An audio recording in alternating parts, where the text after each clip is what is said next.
সংযুক্ত আরব আমিরাত ইউএই বিশেষ করে দুবাইয়ের ভিসা নিয়ে 2026 সালের শুরুতে বাংলাদেশিদের জন্য মিশ্র পরিস্থিতি বিরাজ করছে। একদিকে কিছু ক্যাটাগরিতে ভিসা প্রদান সীমিত আকারে শুরু হয়েছে, অন্যদিকে সাধারণ ভিজিট ও লেবার ভিসায় কড়াকড়ি এখনো কাটেনি। আজ 2রা জানুয়ারি 2026 তারিখের তথ্যানুযায়ী সর্বশেষ আপডেট নিচে দেওয়া হলো।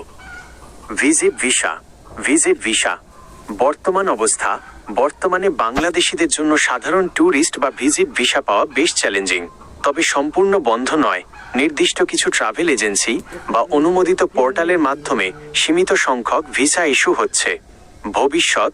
গত বছরের শেষ দিকে গুজব ছড়িয়েছিল যে 2026 থেকে 9টি দেশের ওপর পূর্ণ নিষেধাজ্ঞা আসবে, তবে আমিরাত সরকার বা বাংলাদেশ দূতাবাস এটি নিশ্চিত করেনি। বরং যারা ফ্যামিলি গ্রুপে বা প্রপার ডকুমেন্টস নিয়ে আবেদন করছেন তাদের ভিসা পাওয়ার সম্ভাবনা থাকছে। 2. লেবার ভিসা ও work permit. Labour visa skilled high profession visa, doctor, engineer, IT বিশেষজ্ঞ বা বড় কোম্পানির ম্যানেজারদের জন্য ভিসা খোলা রয়েছে।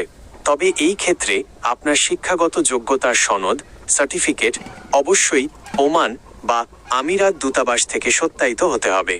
আনস্কিল্ড সাধারণ লেবার ভিসা সাধারণ শ্রমিকদের জন্য নতুন ভিসা এখনও ব্যাপকভাবে চালু হয়নি, তবে সিকিউরিটি গার্ড, ট্যাক্সি ড্রাইভার এবং বাইক রাইডারদের মতো নির্দিষ্ট কিছু সেক্টরে সীমিত পরিসরে ভিসা ইস্যু হওয়ার খবর পাওয়া যাচ্ছে। 3. ফ্যামিলি ভিসা বর্তমান অবস্থা। যারা বর্তমানে আমিরাতে বৈধ রেসিডেন্স ভিসায় আছেন তারা তাদের পরিবারকে স্ত্রী, সন্তান স্পন্সর করতে পারছেন। এটি সাধারণত খোলা আছে, তবে প্রসেসিং হতে আগের চেয়ে বেশি সময় লাগছে এবং কড়াকড়ি বেশি। 4. ইনসাইড ও outside country visa change status change. Inside country যারা ইতোমধ্যে আমিরাতে আছেন, যেমন ভিজিট ভিসায়, তারা নির্দিষ্ট ফি দিয়ে দেশ ত্যাগ না করেই ভিসা পরিবর্তন স্ট্যাটাস চেঞ্জ করতে পারছেন। 2026 সালের নিয়ম অনুযায়ী ট্যুরিস্ট থেকে এমপ্লয়মেন্ট ভিসায় রূপান্তর করতে প্রায় 900 থেকে 1500 দিরহাম পর্যন্ত খরচ হতে পারে। আউটসাইড যারা দেশের বাইরে থেকে আবেদন করছেন তাদের জন্য ক্লিয়ারেন্স পেতে দেরি হচ্ছে।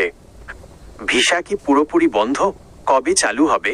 না, ভিসা পুরোপুরি বন্ধ নয়, তবে বাংলাদেশিদের ক্ষেত্রে সিকিউরিটি ক্লিয়ারেন্স অনেক বেশি কঠোর করা হয়েছে।